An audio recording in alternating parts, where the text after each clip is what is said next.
Hello, my name is Anthony Cara.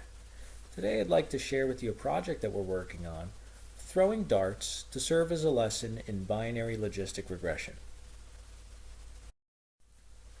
The agenda that we have for you today is first to share some background information on the project itself. We'll share with you the experimental method that we proposed, along with a presentation of some results that we've achieved, some next steps for the future of this project, and where we would traditionally have a question and answer session. Being that this is a recording, we'll provide you with some contact information if you'd like to learn more. As mentioned before, my name is Anthony Cara, and I'm the owner of Business Improvement Group. We're a group of consultants that provide structured problem solving and process improvement for various companies. We also provide training in progressive Six Sigma methodology so that business owners and their employees can be prepared to embark on some structured problem solving and process improvements themselves as well. We've seen other programs that provide similar training, but a lot of times with the analytical methods, you'll be limited to simple linear regression. However, we find a lot of times with our clients, some of their measures that they're looking to improve upon or to fix are attribute in nature.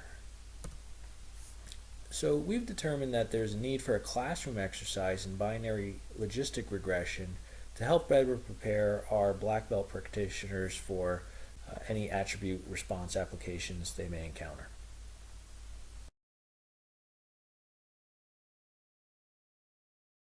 The method that we propose is a simple classroom exercise using darts.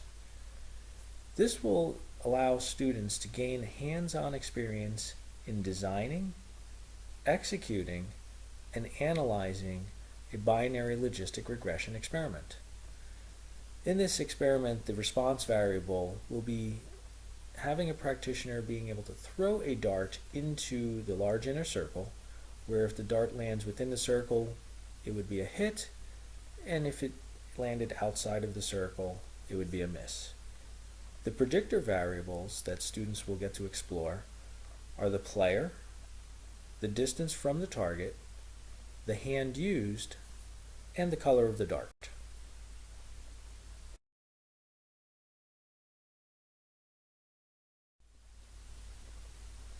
Students will have an opportunity to design their own experiment during the classroom exercise.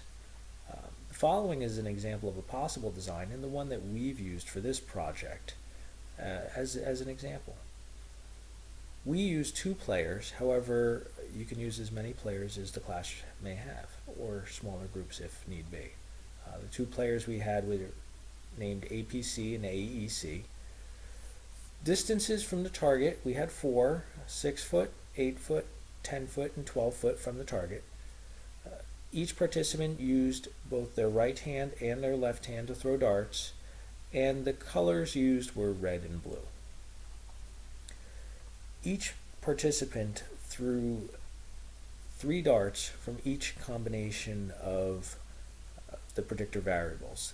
3 replicates of each combination provided us with 96 samples or 96 data points. Here's a summary of our data. If we take a practical look first and just scan the data tables, see if there's any trends that we might see. Taking that initial review among the rows, we don't necessarily see any obvious dependency among the rows. And we can see that if you look in the rightmost column of the hit table, there's pretty much consistent in number. However, if we look across that bottom row, looking across the columns, we will see a potential dependency among the columns, which is the distance variable. Specifically, if we look at the summary of the 6 foot mark, we'll see that the participants was able to hit the target a total of 19 times. However, at the 12 foot mark, they were only able to hit it 4 times. And at the 8 foot and 10 foot mark, it was about 14, 13 times. So there's definitely a somewhat of a downward trend as the participants were getting further from the target. Would be to look at this from a graphical perspective. The graphical technique that we've used is the binary fitted line plot in Minitab. And here we can see that the probability of hitting the inner circle graphically appears to be dependent upon distance. And we see that with the downward trend that we have going along the distance variable. Now, in addition to the mean response, we've also plotted the 95% confidence interval, and we've also added the 50% mark so that we could discern between the propensity to hit, which would be above, and the propensity to miss, which would be below. And if we see where just roughly looking at maybe where the 95% confidence interval intersects with that line, could be safe to say that one would tend to hit the target when they're within 8 foot of the target, and they would tend to miss the target when beyond 11 foot.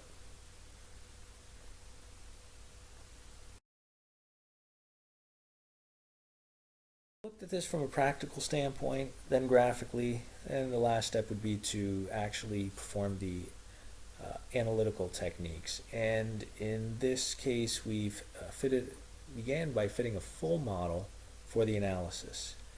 And what that includes are the 4 main effect variables of distance, player, hand, and color, as well as all of the two-way interactions that we can have among those variables.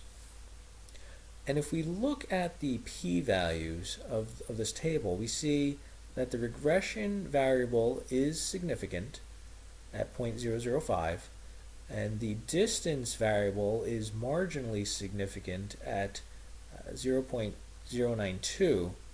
However, the remaining variables, the two-way interactions as well as the main effect variables of player, hand, and color, have relatively high p-values, suggesting that they're not significant in this statistical model.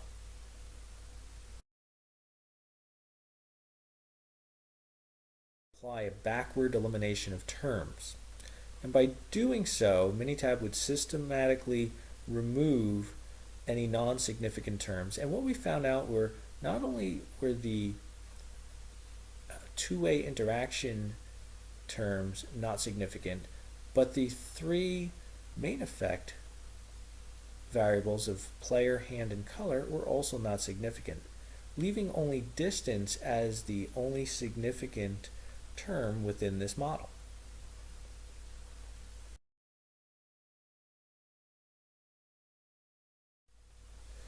Thus, we can return back to the binary fitted line plot that we had, and not only graphically can we say that this fits the data that we had in our experiment, but the probability equation that is noted on the graph is also the best fitting model that we would have for this data, where the probability is expressed in terms of exponential ratios of distance and a constant factor. I mentioned that we wanted this as a classroom exercise for our training program, the structured problem solving and process improvement, and the structure that we use is a DMAIC process. It's a systematic way of solving problems and driving process improvements, and this specific module would fit in the analyze phase, where we're trying to analyze where the problem is, or try to understand the relationship of the cause and effect relationship. More specifically, it would fit into our design of experiments module, or DOE. And we have this funnel-based approach that we typically teach our students, and we start off with what we call a screening DOE, where we have multiple factors and we want to be able to narrow those down, reduce them statistically significant parameters only. And we've demonstrated that we were able to do this in this exercise with the factors that we started off with, distance, player, hand, and color, and we were able to reduce that down to the only statistically significant factor, in our case, distance. We also go into the characterization DOE, where we ultimately want to determine the process transfer function, y is a function of x, and we also want to understand the limits in the challenge conditions. In this particular example, we definitely were able to come up with a mathematical model, so we feel that this classroom exercise would certainly fit in well here.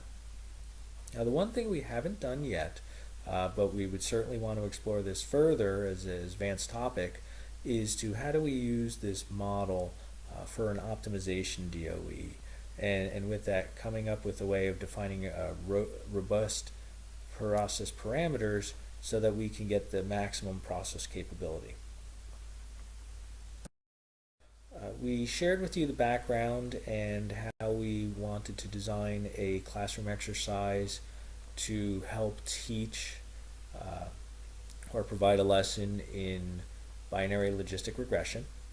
We shared with you the experimental method and how we would use darts and a couple of key factors so that students can design, execute, and analyze their own experiment.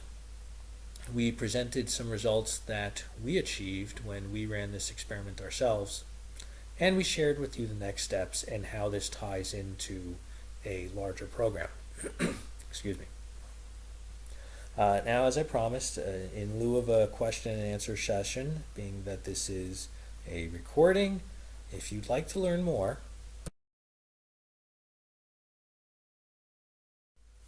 feel free to contact me. Again, my name is Anthony Cara. I'm with Business Improvement Group.